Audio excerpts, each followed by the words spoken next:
Achacha! Ayun, oh. Ito may bagong spot na naman, oh. Biggie Baggy. Dito sa tapat lang ng Jollibee Acacia Lane. Actually, mga pangatlo, apat na kain ko na rito, eh. Masarap dito kasi binabalikan ko rito itong vegetable salad nila.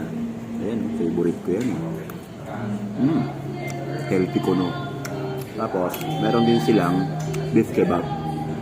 Masarap din yan kasi natikman ko na. Tapos ngayon, ito yung bago nilang dish. Fish fillet. May kasama na rin side dish.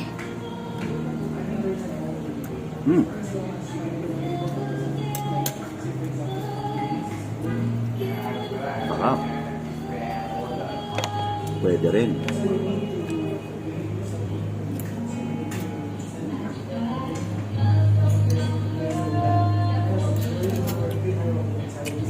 Puntahan mo lang tong Biggie Baggy kung gusto mong mag-food trip. Meron din silang pasta rito at saka mga burgers. So, yung mga serving nila, Biggie, sobrang laki nun. Pag Baggy, parang mga regular lang. Dito yan, sa biyahe ni Food. Tara, food trip na.